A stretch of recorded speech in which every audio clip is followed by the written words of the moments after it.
नमस्कार। आज हम लोग बात करने वाले हैं इस अमानत के बारे में। तो हम जानते हैं कि अमानत को लैंड सर्वेयर कहते हैं, लैंड सर्वे। तो आज की क्लास में हम बात करने हैं कि एक अमीन सर्वे के काम को, जो अमानत के काम करता है, उसको हम लोग अमीन कहते हैं। और अमीन को ईमानदार होना चाहिए। तो ईमानदार व्यक्ति होगा तो अमीनी का काम सही से करेगा। तो हम जानते हैं कि अमानत में यानी अमीन के पेशा में हमको 3 चीज़ों की बहुत ज़रूरत पड़ती है। इसको अगर ज्ञान है तो आप जो है अपने आप को अमीन कह सकते हैं या अमीन के काम को कर सकते हैं। तो 3 काम क्या-क्या हो सकता है? वो 3 काम, सबसे पहला आपको नक्शा का पूरा अनुभव होना चाहिए, पूरी जानकारी होनी चाहिए। नक्शा में तो कितने प्रकार के नक्शा होंगे, हम आगे के वीडियो में आपको बताएंगे एक-एक करके। तो नक्शा अगर आपको अच्छे तरीका से आता है तो आप जैसे नक्शा कौन सा नक्शा है, उसका आरएफ क्या है, उसका पैमाना क्या है, पैमाइश का तरीका क्या है, पैमाइश इंस्ट्रूमेंट क्या है, उसके बारे में हमको जानना आवश्यक है। और जो भी इंस्ट्रूमेंट है उसको आपको चलाने का तरीका पता होना चाहिए। तो अगर नक्शे पर आपको जानकारी है, आपकी पकड़ है, तो आपके अमीन के पेशा के लिए ये काफी आवश्यक है।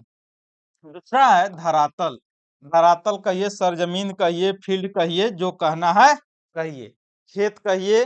तो धरातल का नॉलेज, धरातल पे आप कैसे मापी करेंगे। आप पहले के जमाने में लोग डेगे से नाप देता था, लगी से नाप देता था, फीता से नापता है, जरीब से नापता है, सैटेलाइट से नापता है, एटीएस मशीन से नापता है, डीजीपीएस से नापता है, रिमोट सेंसिंग का प्रयोग किया जाता है। तो हम लोगों को इसके बारे में आपको संपूर्ण नॉलेज होना चाहिए।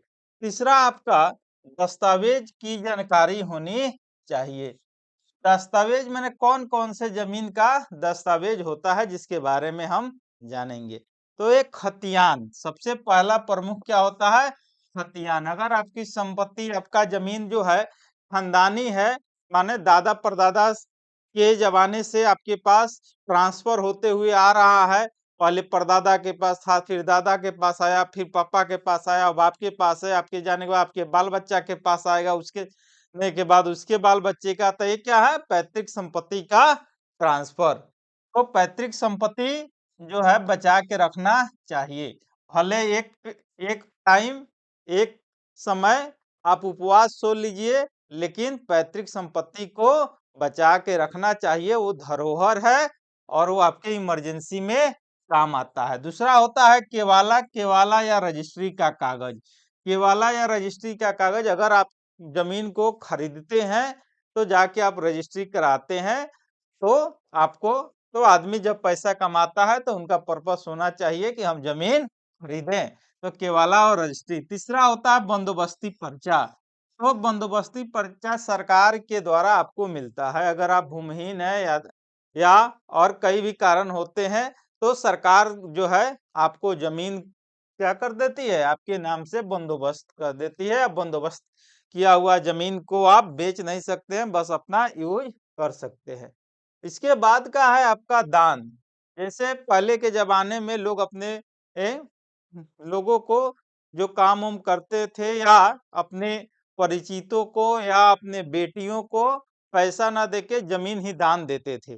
तो दान का उसका एक कागज होता था, दान पत्र। उसके लिए और अगला जो कागजात है, अदलैन बदलैन। बहुत जगह आप देखिएगा कि खतियान में किसी और का है, उसके खतियान में आपस में वो लोग म्यूचुअल अंडरस्टैंडिंग के तहत क्या कर लिया है, और लैंड बदलैन कर लिया है। ताकि जैसे मेरा घर के पास आपका जमीन है, आपके घर के पास मेरा जमीन है, तो हम कहे भाई उतना दूर काहेला जोतेंगे, हमारा वाला आप जोतिए, आपका वाला हम जोतेंगे। ऐसा करते करते तो एक उसका भी कागज होता है, जिसको हम लोग बोलते हैं अदलैन बदलैन का एक्सचेंज। अगला होता है बंटवारा। अगर आपके पास शेड्यूल बंटवारा हो गया, शेड्यूल में उसमें आपसी बंटवारा होता है, कुट बंटवारा होता है, पंच के पास होता है, सीओ साहब के पास। आजकल तो सरकार ने कह दिया है कि भाई आप आप सीओ के कार्यालय से भी आप बंटवारा कर सकते हैं। क्योंकि ज़मीन है, तो ज़मीन है और एक से ज़्यादा भाई हैं, तो उसका बंटवारा होना है और उसका बंटवारा अगर आप सही तरीके से कर लेते हैं, तो आने वाले आपके जो जनरेशन है, उनमें विवाद कम पैदा होगा। और प्रयास करना चाहिए कि जो बंटवारा हो, वो मौखिक न हो, वो कागज़ी हो, ऑथेंटिक हो, तो हम लोगों को इसके बारे में जानना है। ठीक है? अब हम लोगों को अगला टॉपिक शुरू करना है